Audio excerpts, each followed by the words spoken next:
Okay, you see that we busy. New NFT, it costs a milli. Ultraman in the city, battling Ito, made that boy dizzy. Can you not copy your raps? You looking silly like Milli Vanilli. Ride with the top down, VeVe City. Locked down in the metaverse, it's a frigid. Provide for the family, I got plenty. Ultraman on nature grease, I'm a demi. Gotta take care of your kids, gotta take care of the little ones. If we got a bigger the crib, I'ma come through with the bigger ones. NFT money legit, yeah, it keep on going up. Family friends on my list, they made me the man who I is. I'm too ultra, man. I'm so ultra, man. Yes, I'm ultra, man. I'm too ultra, man.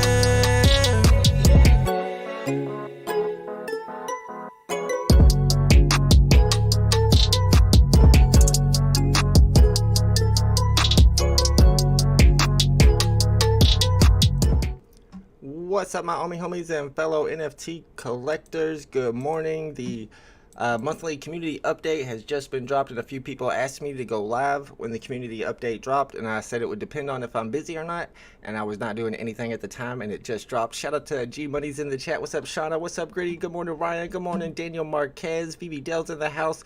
Congratulations on that secret rare you got the other day, VeVe Dell. Nick Bachelor's here. Dane K. Adam, let's go. I saw a video posted 7 minutes ago, but it shows that live updated ended.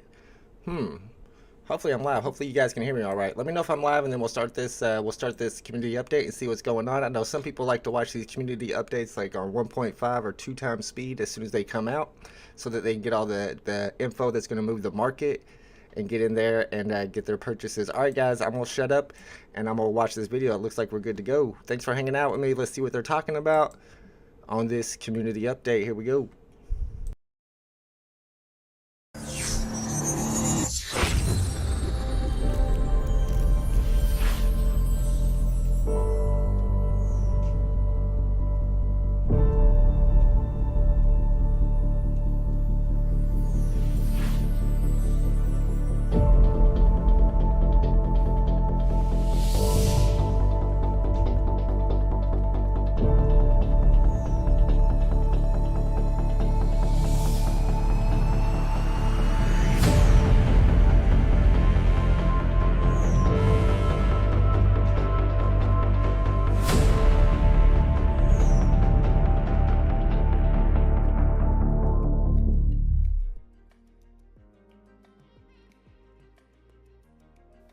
Hello everybody, and thank you for joining us. Welcome to our latest community update video. We do these things on a fairly regular basis to make sure everybody stays in the loop on all things VeVe. Everything said here is just for community update purposes and not financial advice. That said, I'm Alex from marketing, and I'm joined today by product director Mitch Mack, co-founder and COO Dan Crothers, and co-founder and CEO Mr. David Yu. How are you guys doing today? We're doing well. Very well, thank you. Very well, thank you. Yeah, so great. You may have noticed a new vibe around here. Well, let me be the first to welcome you to a new era of VeVe. On behalf of the team, we want to thank all the collectors for your support and feedback over our first 2+ years of business. With any startup, we've had, especially those with new industries, we've had some fair share of growing pains, but we have a lot to be proud of. And be it those top tier licenses, incredible collectible first appearances, and most of all, our amazing community. This is something we've been working towards for some time. So while today is exciting for us from a brand perspective, please know that we don't expect the new logo and a color scheme to serve as a band-aid and a pat in the head to all those patiently waiting for some key features to be delivered. But before we get into all that, let's talk a little bit about what all this actually means. There have been a lot of aspirations shared by our founders and team members since the early days, whether it's to be a household name or to be the Walmart of NFTs. But in order to get anywhere close to those, what must come first is a solid foundation. The brand and its mission must inform everything we do, from marketing to community engagement to product development and beyond. And after all, like all of you, we are #collectors at heart, huh? Come on. David, everybody knows that we love collecting, some more than others. You. But tell us what it means to make the spirit of collecting our North Star. You nailed it before when you say collected at heart. Our mission in VeVe is to get every collector, and we believe everyone is a collector, one part or the other through their life. When you're young, if you collect something from comics, from books, anything that I believe that when you own 3 or more of anything in that bag, you collect, or shoes. Your mom loves spoons, you love stamps, comic book. Like I say, everyone is in the heart, and the beauty about VeVe is just, in another medium, bringing these to you in digital formats. So we're very blessed to have the community. We hope you guys enjoy the journey, and it's just starting a great new 2023 here. Awesome. Dan, can you talk about how this process may have reshaped, or rather focused, our outlook on the future of VeVe? Yeah, probably going back 4 or 5 months ago now, we, coming into 2023, as I think we communicated to our community before, is that, this year for us is really about nailing down that absolute collectability of our products, and then also really reaching out to collectors right across the space, from physical, digital, everywhere. And part of that is, as you mentioned, Alex, is, really defining what our mission is, defining exactly, what is the best thing we can offer to collectors out there. And a big part of that was, refreshing the brand. The current brand we've got has served us very well, but it was honestly something that I think I did like 3 years ago, because we're like, we need a logo. So, we just banged it out. We never really went through a really in-depth sort of deep dive into the logo or the rebrand design. So it's been a very, very exciting process, just learning from everybody in the team, everyone on the call here, exactly what we want VeVe to represent, and how we want the community to engage with the new brand. A couple of things I'd just like to touch on. So number one, we have a new word mark, which is the VeVe letters. We really wanted it to be fun, but also professional's not the right word, but secure and I guess professional, but also just still capture that that fun of collecting. And then the second part of the new logo rebrand is the motif, right? So this was a really fun exercise. So we've come up with the little heart shape motif, and for us this represents quite a few things. Number one, it's a V to represent VeVe. Number two, it represents a heart. As you and David mentioned, we are collectors at heart, and that's something that we really want to convey to the community. And then thirdly, it somewhat represents a shield as well, because we want to make sure that the product that we're offering is safe, it's secure. We're working with these top tier brands. These are the kind of the 3 things that we really wanted to imbue into the motif. So overall, very, very happy with how it's come out. And also, as Alex touched on, this is going to go right through our marketing, our branding, and really stepping up the quality of the content that we put out for you guys. Yeah, I had a lot of fun in this process, just coming through, the very early iterations of what the heart device could look like. It went through several different iterations to get to where it is now, into something that we really feel encapsulates the spirit of the app and where we want to take it, right? So, as Dan mentioned, it was a process, but it's something that we ultimately feel it's not just a color scheme and a logo.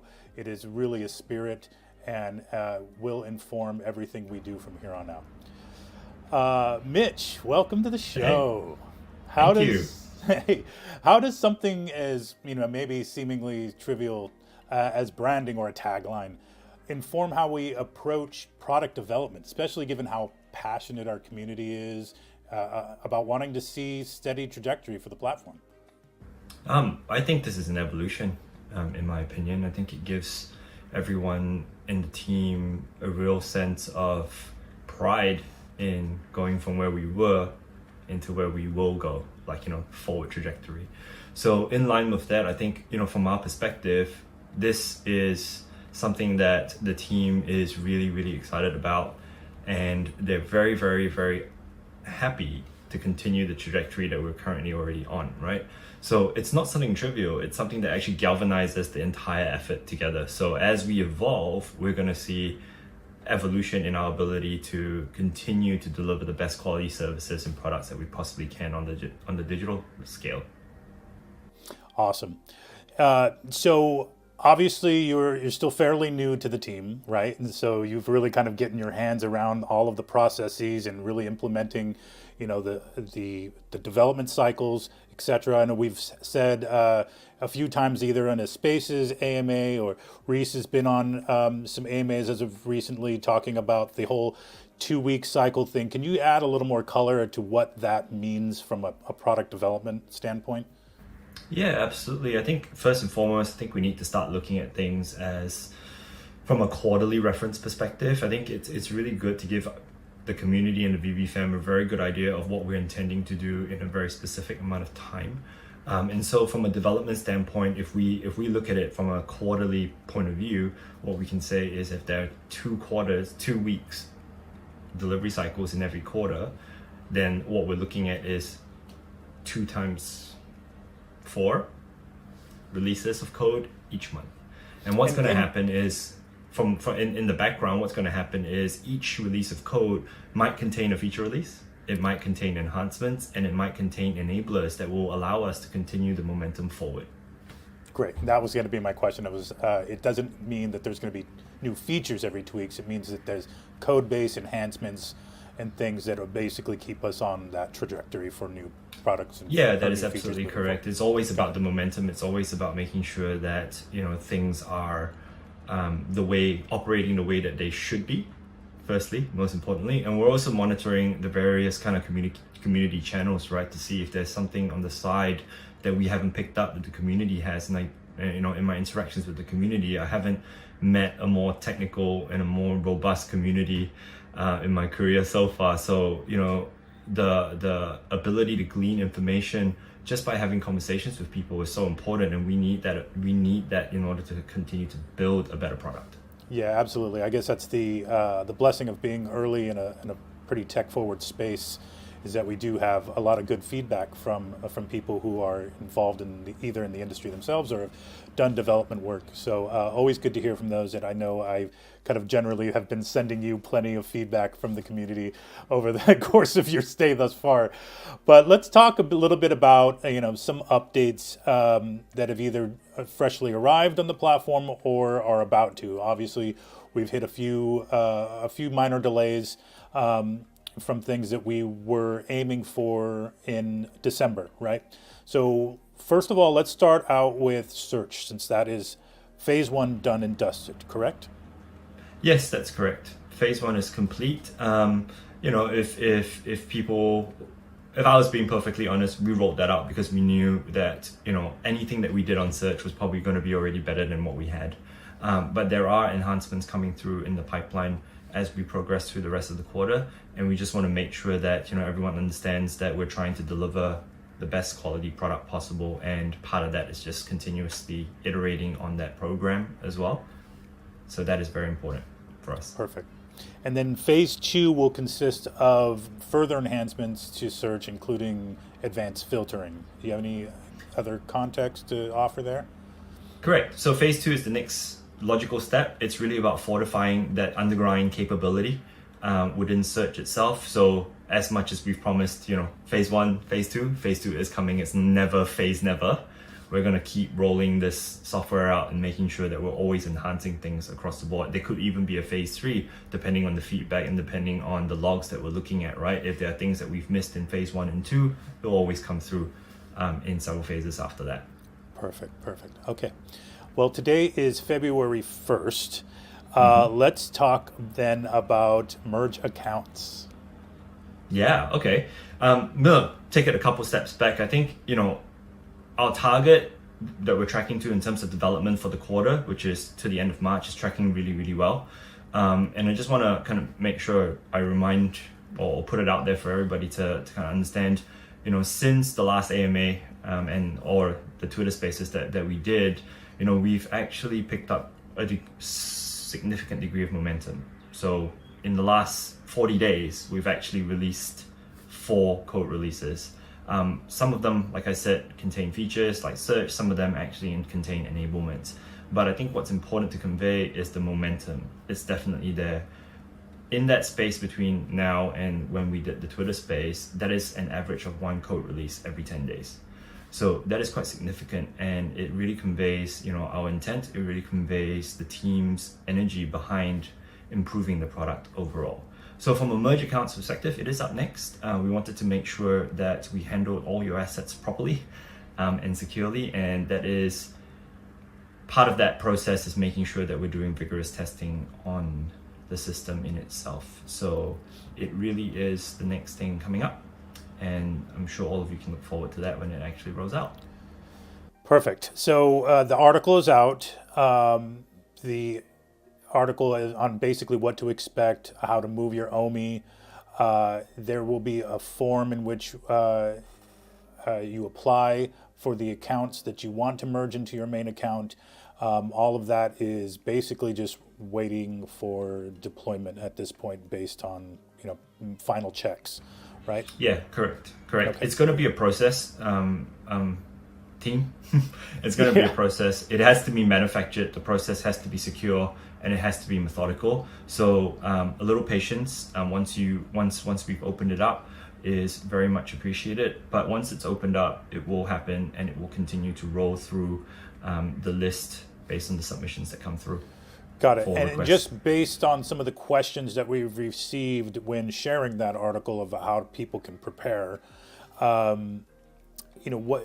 what are some of the factors in which we are reviewing these merge applications as to how many you can merge versus what the security thresholds are, factors are. I think there's a lot of sense or sentiment that says why are some people are really looking forward to it because they've been asking for it. They have kids that are under 18 that can't KYC, or they kind of split the drop duties with their wife, and so they want to get everything on under one account. But then there's the other people that say, well, why are we enabling a bunch of people who were using bots to get all of their stuff into one account? Now, obviously, there's a fair amount of checks and balances in that process. Can you tell us a little bit about what to expect there? Yeah, good question. That is the sole reason why the process exists, and it's also the sole reason why we actually need some patience once that process begins, because in the background we're looking at account histories, we're looking at good behavior versus acceptable behavior versus I don't quite know about this one. And so for us, it's really about making sure that we're getting this as right as we possibly can. I'm going to be the first to put up my hand and say we probably will make mistakes along the way, but the best efforts is to make sure that we're going to put the best efforts possible to make sure that the right accounts are merged in the right way.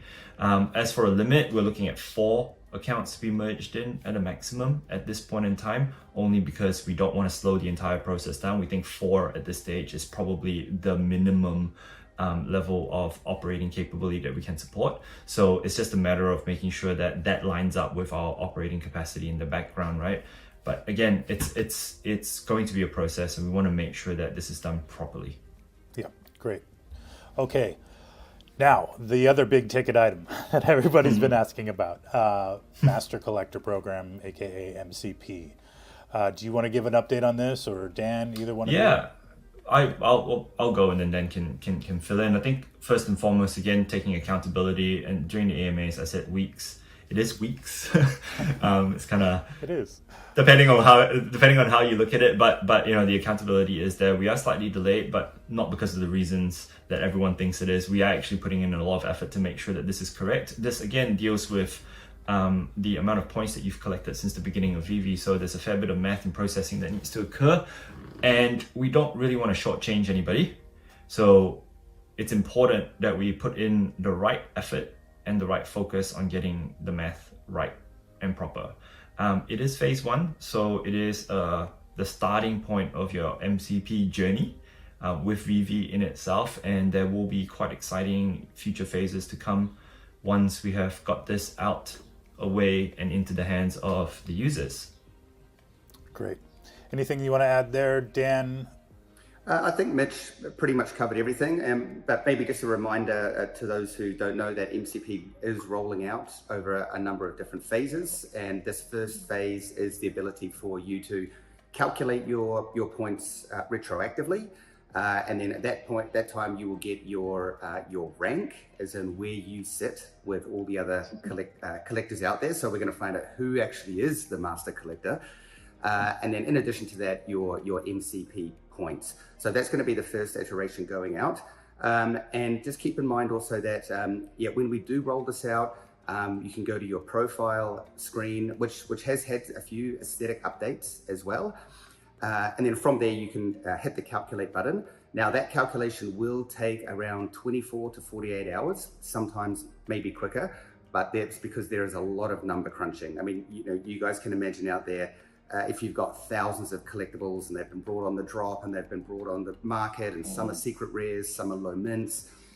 So just, keep in mind that there is quite a bit of calculation going on in the background, and you will receive emails when your calculation is started, when it's finished and complete, etc. Got it. All right. Well, thank you for that. Another one of the things that has kind of been lingering for a hot minute is the wait list. What is the latest on the wait list? All right, so back to reference, in this quarter, waitlist, MCP, merge accounts are all at the top of our priority, because we know that these are features that are that the community has really been waiting for. So waitlist will very quickly follow MCP once we have kind of rolled MCP out. It is part of our priority. Like I said, right now everything is focused on delivering on these components that we have said we would deliver. Yeah. Okay, because we've been talking about that one for a hot minute, can we talk about a little bit about what to expect from the waitlist? And obviously there's various types of waitlists out there, and we've seen everything from Top Shot to the DC use certain types of waitlist functionality. I know I'm used to different types of waitlists from buying concert tickets or whatever the case is. Can you tell us just a little bit more about how it will work functionally for drops? So the wait. Dan can go. So the idea of the waitlist is really to make the drops more democratic. Like right now, there is some latency advantage just due to where our servers are located around the world. But because we have a global audience, we really need to make sure that everyone has an equal shot or an equal chance at securing the collectibles that they want on the drop. So we've taken a very simple approach to waitlist, which is that X number of minutes or so before the drop, the waitlist will open. You might have to correct me if I'm wrong, Mitch, but I think it's 30 minutes. At that time, you can basically go to the drop screen and then you can join the waitlist. Okay, that means that you are in line to potentially get selected for that item. Then 5 minutes before the drop takes place, the waitlist will close. You can still choose to exit the waitlist at that point, but within 5 minutes of the drop, you're not able to join. And then at the time of the drop, the system will randomly choose X number of users based on the additions, and then allocate those randomly. So there's no longer going to be any issue with latency. It's just a very, very fair and democratic system. Now, a couple of other things. So even drops where we sell individual collectibles, and that could be one or more within a drop, that will all still be waitlist. However, if it is not a blind box, then you will be able to join the waitlist for each of the individual collectibles you want. And let's face it, we're all going to go secret rare first, and then ultra rare, and then rare. And then with the blind box, that will happen exactly the same way that it does now, except everything will be done with the waitlist. At the time of drop, you'll be randomly selected and then randomly allocated a particular collectible. Now, I guess just the last thing is that, I think the current drop system is, very adrenaline driving sometimes. Yeah.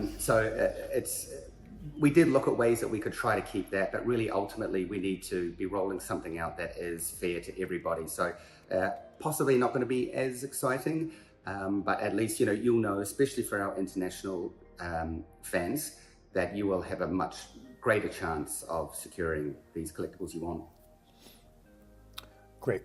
Okay, thank you so much for that. Back to Mitch. We are with Wire coming back online, and obviously let's quickly touch on that scenario. Thank you for your patience while we took a week or two down while we sorted that situation out. We're back up, and payouts are running as expected. But with that, we put crypto pay-in back into beta. Mitch, can you talk a little bit about where we are in that process based on the kind of product roadmap feature rollout rather article that we put out? Where are we in the kind of beta testing? Yeah, no problem. So Wire was both a good thing and a bad thing for us. We had to take it down, both payouts and crypto pay-ins, but we turned payouts back on as quickly as we could. Crypto pay, it was good from a crypto pay-in point of view, was because while we were rolling out crypto pay-in at the pre-Wire shutdown, we picked up a couple of issues that we needed to fix pretty much immediately. So what's happening right now is that we're taking this time, once payout was back up, to address some of these issues that we're seeing on crypto pay-in. But very soon we will just kind of resume the beta test based on the document that we pushed out. So we will still be looking for a critical mass. So it doesn't resume from zero; it resumes from the point at which we stopped. So we will keep rolling that out to make sure and to monitor that these issues that we have addressed are actually addressed. And as we roll out and hit critical mass, when we're comfortable, we'll probably open it up to the general population and the general family to access. Got it. Okay. So that's the update on crypto pay-in coming soon. Dan, can you talk a little bit about, I know there were some, obviously concerns beyond the actual technical functionality about crypto payout. Can you talk a little bit about that and where we are in the grand scheme of enabling that for our users? Yeah, the main thing, for us is really to make sure that the system is very secure and that we are putting all of our best efforts in to prevent, any kind of fraud or money laundering. For us, it's very important that VeVe platform remains very secure and a very safe place to, to participate in this digital space. So, just to allude to what Mitch was saying earlier, obviously we've got our development teams working on features, but then behind the scenes, there are also a lot of enhancements going on. And then obviously we've, put a lot of time and effort into a lot of our bot protection, etc., which is, bots obviously are never going to get rid of, but they are, we've got a lot of great progress on, keeping bots, etc., down right now. So the main kind of thing that we're finishing up right now is the fraud protection in the platform. So we're making sure that people aren't washing money through or anything like that. So those are due to go out to production fairly shortly. And then as Mitch has alluded to, and in the release document that we published on our Medium blog, it's going to go through the standard different phases. So once we feel secure as a business that we have, a lot of the holes or the majority of the holes tightened up, we will then roll out crypto payout. But as a feature, that one's pretty much done and dusted. So it's not like we need to go back and do any development on it. It's just a matter of making sure that everybody is safe. Yeah, and can I just add something to that? I think without kind of fudding anything, I think the most important thing to note is that what we're trying to do is to secure the platform, not just only for our safety, but also for yours. But our approach to that is really stacking a lot of these protection pieces into layers, right? So the first layer, second layer, third layer, as soon as we feel that there are enough layers there that give us that security that it's going to operate the way that we think it's going to operate, then we will open it up for sure. Great. Okay, thank you very much. All right, so that's it for the product updates. Now, obviously, there's a lot still in the works, right, and a lot to to do with kind of what this rebrand entails as well. So you'll notice, obviously, today the updating of all the branding across all of our socials. We are also happy to announce that we are updating VeVe.me. We have a plan to migrate the Medium blog to the website. So it stays a little more in brand. We can offer some more things and functionality in terms of link backs and more contextual linking across all the content of all of the things that we've put out prior. So it really becomes more of a resource and a one-stop shop, VeVe.me. And then also we have some things obviously in the works beyond these big ticket items of merge accounts, MCP, etc. Can we talk a little bit about, and Dan, I'll give this one to you, about what our plans are for, preparation for bringing a lot of new users on the platform, updating the the onboarding process, whether that's for KYC or other little tweaks that we can make to make the kind of onboarding process easier for folks. Yeah, 2023 for us is really about a big marketing year. Obviously, the last 2 years, building the platform, going through the growing pains, but now, we've got very solid team. People like Mitch, our new CTO, development team's growing very, very big. And part of that is, we really feel that we are ready to start scaling at a much bigger level now. So this is also part of the reason why we're doing the rebrand. We want to make sure that everything is fresh. Our brand is right across everything, everywhere, even in the video content, articles, everything that we put out. And then we're really going to put the accelerator down on the digital marketing side. And, from my perspective, we're going to, really start to target very specific collectors. Like there are millions, if not tens of millions of Disney fans out there, Disney collectors. And, while this digital collecting thing is still fairly new to most people, obviously not many people watching this video, but we really want to start getting digital collectors collectors in front of this new digital medium because, it's fun. VeVe has a lot of cool, fun features, great community, AR, virtual showrooms, etc. And it is just another way that, fans can be part of the fandom. I think I've said before that, most fans will have the t-shirts, the videos, the posters, the physical statues, and obviously the digital collectible, we want to make sure that that is a big part of their collecting journey as well.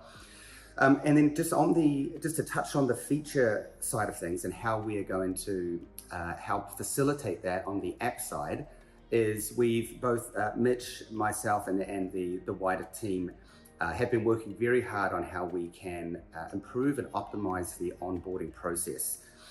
Last year, I can't remember what month it was now, we rolled out KYC, and we did that for many different reasons, to clean up the platform, make sure there were, try to keep out the bad actors, keep out bots, and that has worked very, very well. Where probably the most friction is that a new user coming into the platform in order to participate has to KYC. And, we can understand that from a collector's point of view. They come in, they see some cool stuff, they go to buy it, and it's like, show me your passport. It seems a bit like, 1984. So yeah, we've been working very hard to, both with legal team, jurisdictions, etc., to push that KYC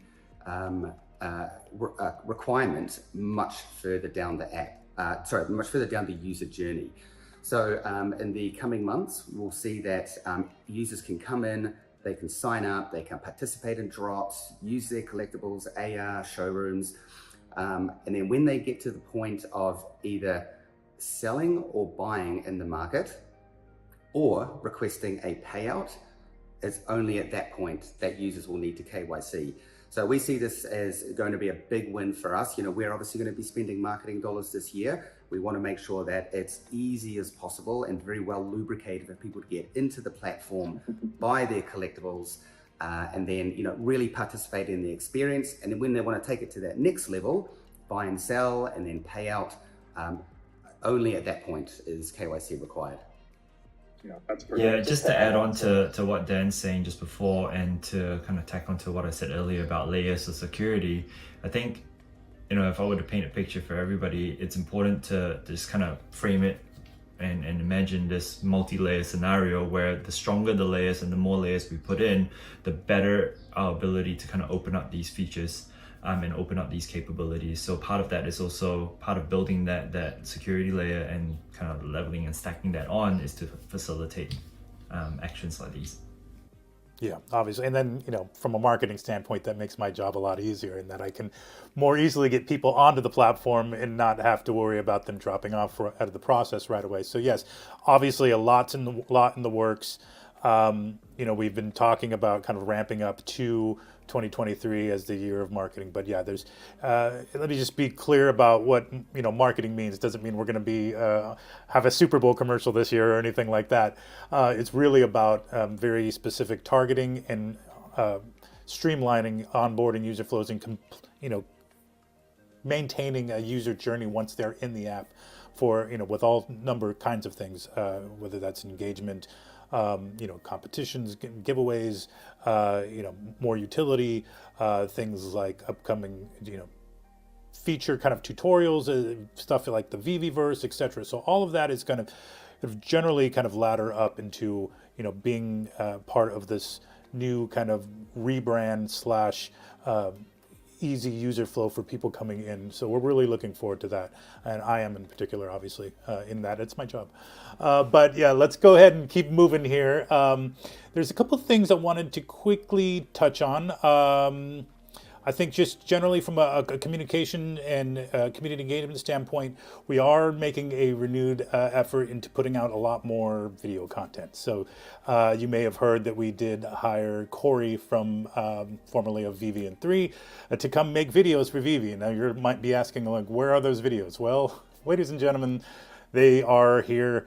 And Corey has really been hard at work with me and getting in front of the licensors and really kind of sharing with them our plans, and you'll get to see a lot of those beloved video or comic and collectible breakdown videos that he was so great at come over and happen for VeVe with a lot more lead time, some better assets, and really just a higher production value across the board. So Corey's a pro. We're really excited to get him going, and we hope you enjoy that series. Other things, we're going to have a lot more features and programs for the Discord from a community management standpoint. Discord has been really great for us in kind of onboarding people into the community, really kind of helping them through the journey, answering questions. We have a lot of activities for the Discord users to do, whether that's daily drop shows. Our mods are amazing. They answer any questions and help people out with issues. There's specific rooms for your interests, whether it's Disney or Marvel, comics, etc. Women X VeVe have a channel in the Discord, but we're really looking to kind of even ratchet that up even further with more functionality, giveaways, and even some great tie-ins with possibly our API to kind of do some kind of gated channels and things like that. Right now we kind of have a version of the silver and gold logo holder channels, and that's just basically on word that you have it, but we're looking forward to having some of those channels gated for holders of specific collectibles, for instance, in the future. So look forward to that. There's going to be a lot more coming in the Discord, and again, shout out to all our mods who really are putting in a lot of work into making sure it's a healthy and safe community there. Let's see, moving on. David, we haven't heard from you in a hot second. What do you have for us from a licensing and IP kind of standpoint? I know we have some really exciting drops and things that we announced at DCon that are coming very soon, but is there anything else that you'd like to share with us in terms of upcoming drops? Yeah, so thanks for waiting. 2023, we obviously always, last year we touched on the pillars that we want to really get into. As part of the rebranding, we're making a lot more content and how we're going to be announcing the brand partners. With where we left last year on DCon, obviously we revealed the Lamborghini, and those type of assets, the collectibles, are really just getting polished and a final clean before we showcase in VeVe. And we're really excited because there's going to be a lot of interactive involved in that. A lot of you will have seen what we talked about last time in the update was you're going to see a lot more classic stuff coming. And here I can announce, we have movies and such as Rambo that's coming out onto VeVe. And you will see continuously some of these retro things throughout 2023. We are working very closely with a lot of our artists program, and we just wanted to review, what we've done the past 2 years to ensure that we are putting a great narrative, good story out there, bringing the best of the product. Something we're really proud of, and a lot of you who have purchased the, for example, the Robocop, that is one, very high quality asset, and we want to start moving to that direction. This year, you're going to see a lot of collabs. We are working with our brand partners as well as artists that we have on VeVe that you're going to see collabs coming out. What you see this throughout already in the physical merchandise. What else is coming this year is digitals. We are working with a number of companies. A lot of them could be coming out Q2, Q3, and more be rolling out in the Q4 period. We just want to make sure that we are also releasing products to meet the current market demand. We don't want to flood the market. We understand there is only so much active user who has KYC. As we roll out more brands, we want to make sure that what Mitch and Dan have talked about is that onboard process, make it easier. We don't want to bring out a major brand just for the current market that we have. So, and I'm pretty sure you're going to be coming out with some of these exciting new videos for our fans coming out on these announcements. Yes, absolutely. We have a few in the works. Some of them I'm very excited about. It's also exciting that we have not only Lambo, but Rambo. So like 2 solid bows in the course of a month or two here. So look forward for those. Another thing I just wanted to quickly touch on as we kind of move forward and progress and kind of take in the community feedback is the notion of kind of being a little more upfront with how we're putting out like blog articles, for instance. There's been always a question about, wanting to know how many collectibles or comics that VeVe withholds on any specific drop. I think we've always just kind of talked about that's understood that we hold obviously 1 through 40 and then another random 50. So we're going to start now adding those to Medium articles so that everybody's aware up front about what the withholding on is on any particular drop. So just a small thing that we can do very easily to make sure that we're being very forthright with anything like that. And just as a reminder, any of those withholding do get are held for not only licensors, internal use, but also giveaways and promotions and things like mod rewards or any of the competitions and giveaways that we do on an ongoing basis that you'll still see a lot more of in 2023. So just wanted to quickly touch on that. All right. Well, I think we spent a good amount of time today kind of going over the rebrand and a lot of things coming up from a product standpoint. You got a pretty clean background there today, David. Did you have anything you wanted to share in terms of your collectible corner, or we got to skip that for this time? We'll do that. And while you touched the point about comics, we also want our audience to understand that 2023, we are going to be bringing out a lot more comic contents from other publishers. And, there are a lot of independent publishers. There's smaller one. Obviously, not every single publisher is going to be the tier one.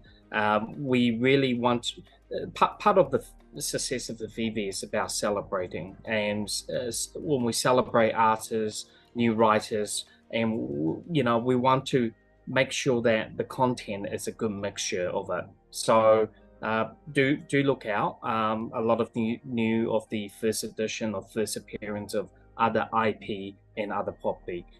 We just want to make sure we time it right, how we release it and when we release it, to make sure that our audience, especially, as well as those comic fans' audience, understand why this is happening and why we're doing these collectibles and how to get new users on board.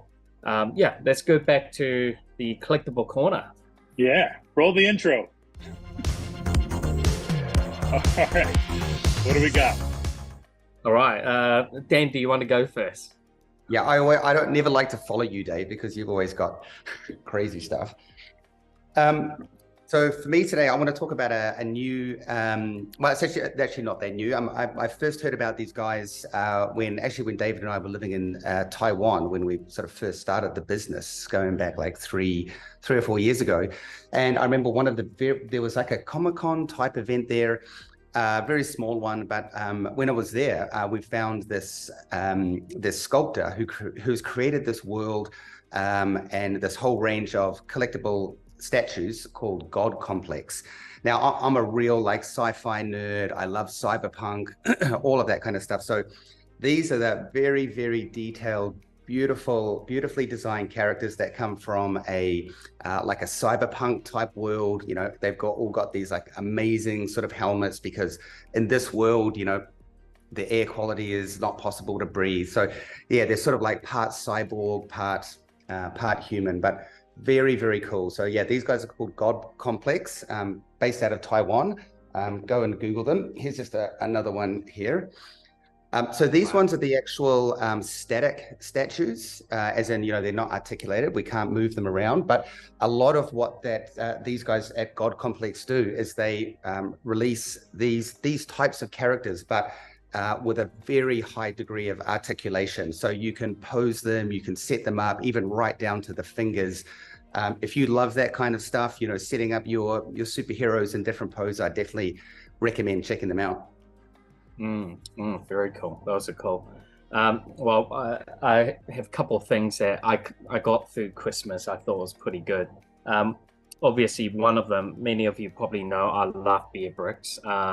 I managed to get one of these porcelain beer bricks, Soriyama, but it's not your normal plastic, 400%.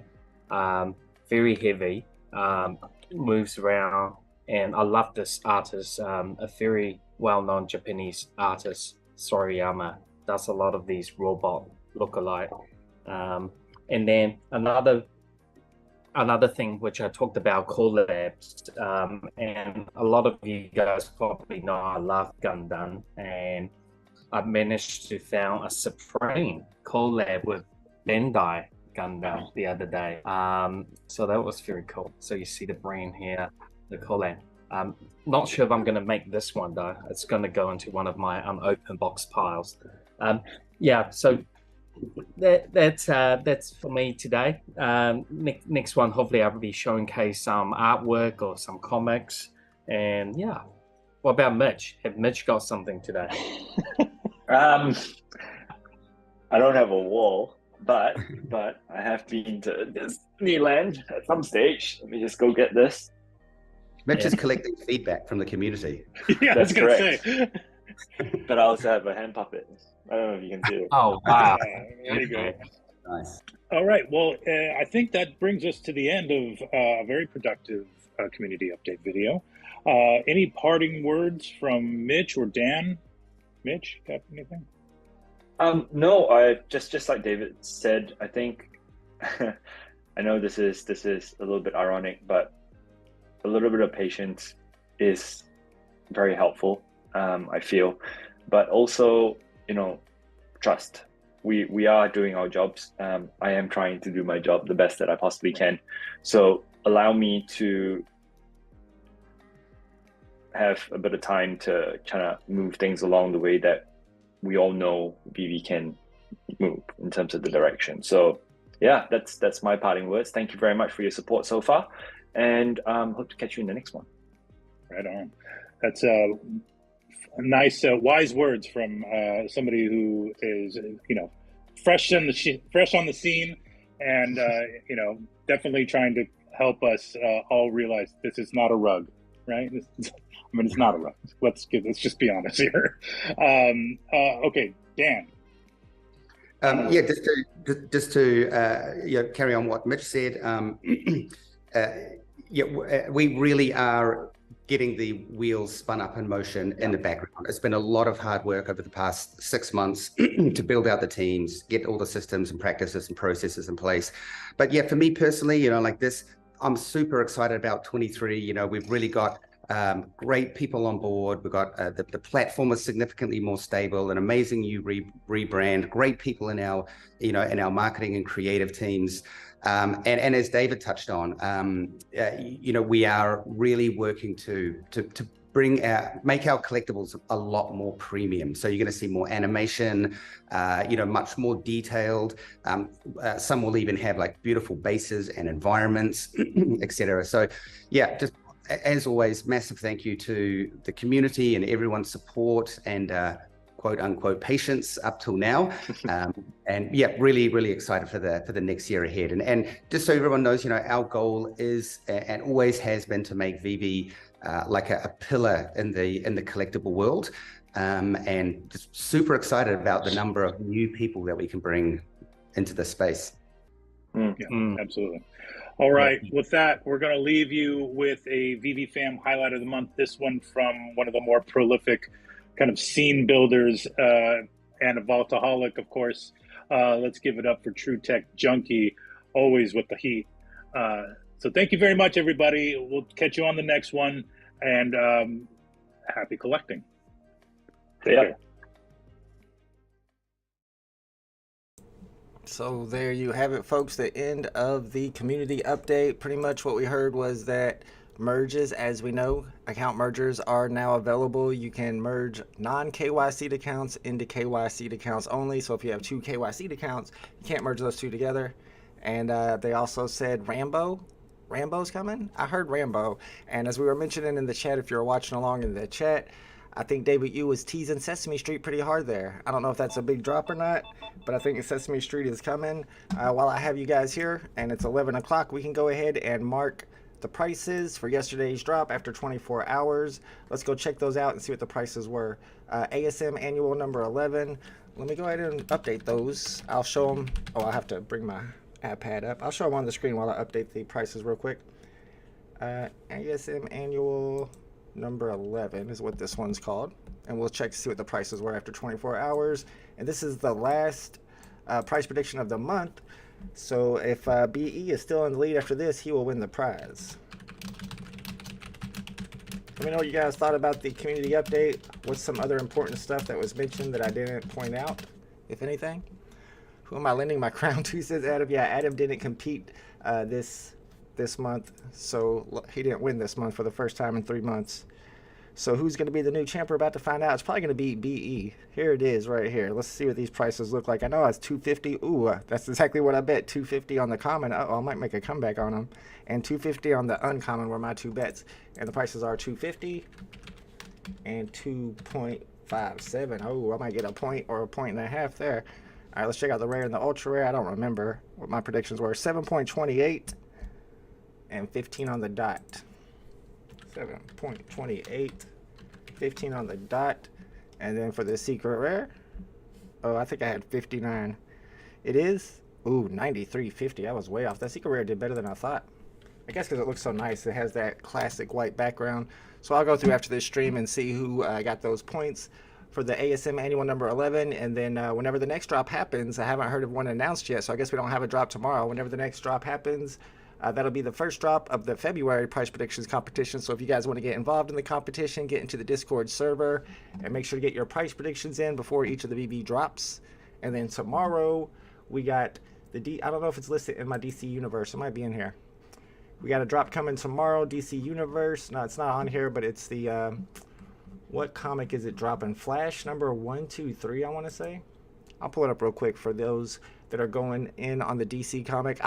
You only have a limit of 1 today, so I kind of have a little bit of a problem here.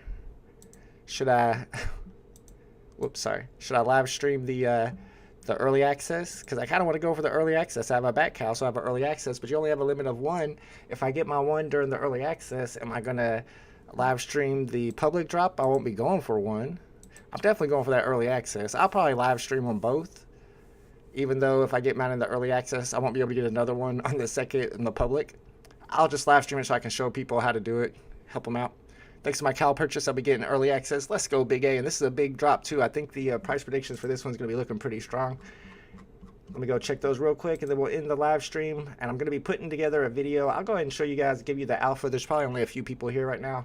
Give you guys the alpha on the video that I'm working on, because who knows? I might not even get it done, because I really don't even like making VeVe videos at this point, but I'll do it anyway. There was a couple price predictions. Here's the price of that comic, $16,500 and a 9.2, so it's a valuable one. I thought we had some price predictions, but I guess not. No price predictions yet. All right, let me give you some quick alpha real quick. There's that God Complex figurine that DNC was showing off. They're pretty expensive, $400 or $500. All right, so here you go. I wonder if I can make this bigger. We probably can. So if you didn't know already, I really shouldn't be showing this, but oh well, it's too late now. If you didn't know already, some comics were burnt yesterday that were not announced. And there are a lot of comics left that could still be burnt because they're not sold out yet. So what we did here is I have all this stuff that's been burnt. These are the ones that have actually been burnt. People don't even know these yet because these are unannounced. They even mentioned in their last Medium article that they would be burning some Marvel comics unannounced, even though they would be announcing before burning their collectibles. They specified that the comics could be burned unannounced, and a lot of them did get burnt. What's up, Digital Snowflake? What's up, guys? We are just hanging out. We just watched the community update. I wanted to show you guys some of the stuff that got burnt recently that people didn't know about. Like 5,500 of these Wolverine number 66s got burnt, so now there's 14,000 in circulation. So I've been keeping my eye out on the stuff that hasn't got burnt yet to see if there's any good deals here, possibly like this Uncanny X-Men number 142 that has 11,266 that haven't been burnt yet. If all those get burnt, that edition size is going to be down to 8,700. So you're getting some lower edition sizes than what people know about because they don't realize that a lot of this stuff is getting burnt. Alright, so I'm going to be working on that video today so I can let everybody know about that, and they can get an idea of what are some other comics that might get burnt in the future. Like if this Merry X-Men Holiday Special, I know that's not an important comic, but if they end up burning the rest of those, that's going to be less than 5,000 total in circulation. Same for Nova number 8, and what's really interesting is this Nova number 1 didn't get burnt, even though the ones that were released after it did. For some reason, they didn't leave that, or they left that and didn't burn those, and that's one of the most valuable comics of those. So maybe there's a reason for that. Maybe they think people should be buying the rest of them. Squirrel Girl did get burnt. Yeah. Squirrel Girl's got burnt 4,000 of them, so there's really only 15,777 in circulation. All right, guys, like I said, I'm going to be working on that video today and giving you all the information you need on it. Since you were here at the stream, you got that info early. And then tomorrow, I'm going to be live for the DC comic drop. I'm going to probably live stream that early access because that's a big comic and I want to hit that for sure. And then I'll go ahead and live stream the public drop too for anybody who needs help getting the drop or looking up the rarity or their token ID after they hit that drop. All right, guys, appreciate y'all. Thanks for hanging out with me during the community update, and I will see you guys tomorrow. Later.